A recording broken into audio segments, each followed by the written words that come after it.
Good day to one and all. I am Dr. Shashikala. I would be talking on the topic of bonded labor. Let's come to the introduction. We see bonded labor is one of the haunting problem of Indian society for century. Yes, it is called as an enslaving of people.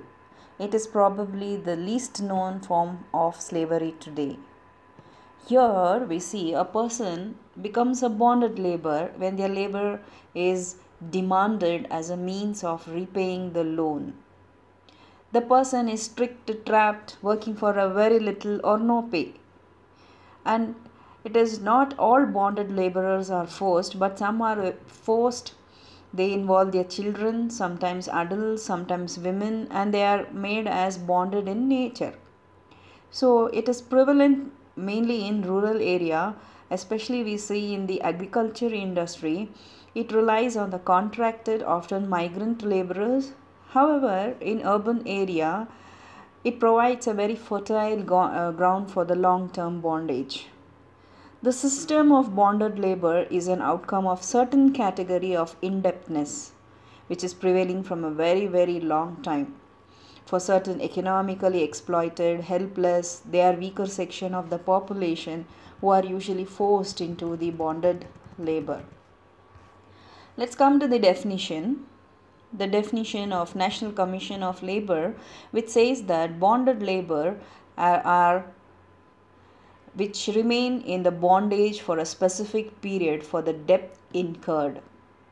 The Commission for Scheduled Caste and Scheduled Tribe also explains the bonded labor in its 24th report as the person who are forced to work for the creditors for the loan incurred either without wage or on normal wage. We have one more definition which can go through the entire concept of bonded labor. The Abolition Act of 1976, which says that it is a service arising out of loan, debt, advance. It represents the relation between the creditor and the debtor, wherein the debt undertakes the mortgage, his service of any of his family members to the creditor for a specific or unspecific period with or without wages, accompanied by the denial of choice of alternative avenues of employment, or deny him the freedom of movement, then the person would not normally be covered under the definition of bonded labor. So bonded labor is different from contract labor. We see the contract laborer who are not directly recruited by the establishments, but they have some pay which are given for the contract laborers. Let's talk about the features of bonded labor. Basically, we see the two basic features of bonded labor: indebtedness, the poor economic condition of these rural people. They belong to the low caste, so they are forced to borrow money from the landlord or money lender, and when they are not able to pay back the money which is borrowed by them, then the landlord will use them for a certain period of years, or they will not fix any wage for them. This will, when they are not able to repay the loan which is or the money borrowed from them, this indebtedness makes them to fall for bonded labor. Forced labor. Another dominant feature of bonded labor we see is if it is a descent from father to a son, or it is passed on from generation together, because the period of bondage the debtor cannot seek employment with any other person. In this term, it means that he sells his labor in the market at the market value. The bonded labor system is mostly found among agriculture labor in village, though today we see that the working people in some stone quarries, brick, BD factory, glass factory, gemstones, and many other factories, we see there is this concept of bonded labor which is increasing. What are the different names of bonded laborers? They are known by different names in different parts of India. In Karnataka, we call them as Jitadalu, Andhra Pradesh Jitams, Gujarat Halis, Madhya Pradesh Harvas, Hals, Kerala Adiyas, Paniyas, Tamil Nadu Pandyals, Bihar Kamais, Orissa Gotis, Rajasthan Sagris, Hyderabad Bagela, UP Koltas, Sevaks, different names. Let's talk on the causes of bonded labor. We'll stress on the economic causes. This extreme poverty for the people, their inability to find the work, and they want to support their family. When there is inadequate size of the land holding to support the family, they have very small loans.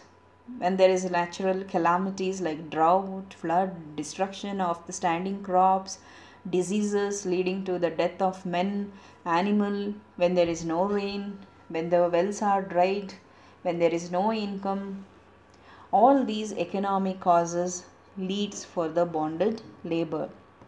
The social cause, we see the customs and beliefs of the people contribute to bonded labor. This may be high expenses during the time of marriage, death, birth.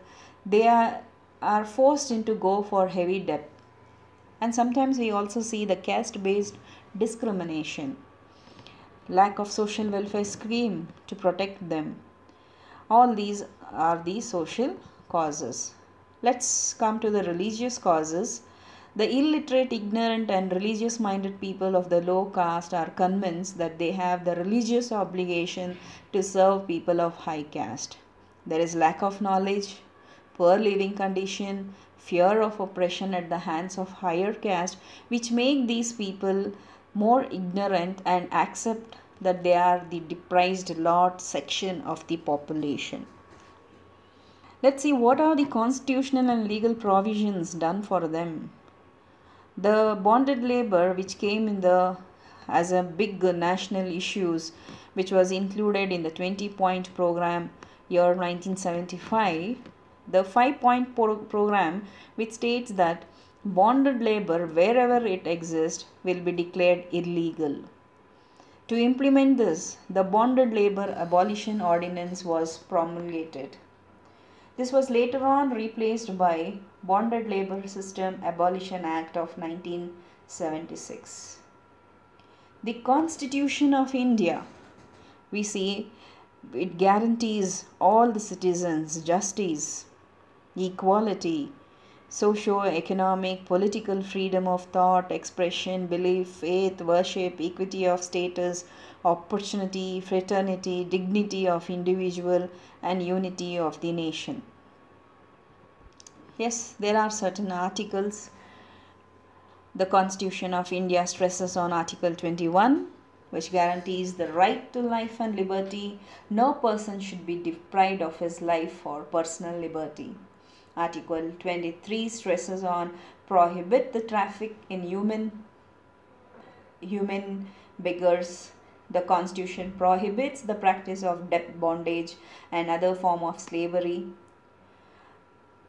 Article 42, provision for just and human condition of work and maternity relief.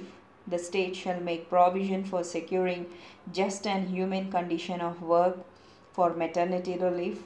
Article 43 says on living wage, etc. for workers. The state shall endeavour to secure by suitable legislation or economic organization or in any other way to all the workers, whether they are in agriculture, industries, work and living wage, conditions of work, ensuring a better standard of living, giving them equal opportunity, and to promote the most important cottage industries on an individual or cooperative basis in the rural areas. Let's stress on Indian Penal Code. Under section 374, we see that unlawful compulsory labor. Whoever unlawfully compel a person to labor against the will of that person is punishable with imprisonment either in term which can extend to 1 year or with a fine or both.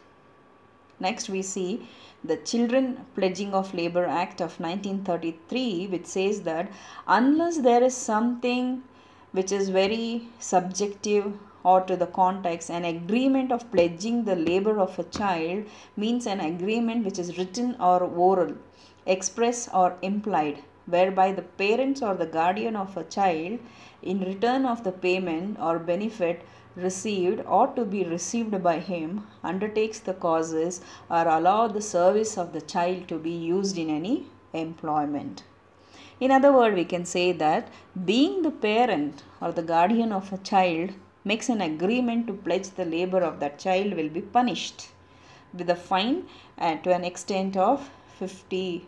It can go to any extent, either punishment or a fine.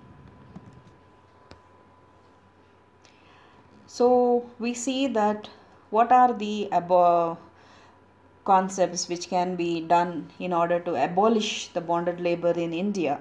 The Bihar Community Act of 1920 was done. The Madras Agency Debt Bondage Regulation 1940. The Kabadi System Regulation in Bastar, Madhya Pradesh 1943. Hyderabad Baghela Agreement Regulation 1943. Odisha Debt Bonded Abolition Regulation 1948. Kerala Bonded Labour System Abolition 1975 were laid down. These are the regulations which were laid down. So here we see what exactly this act implies.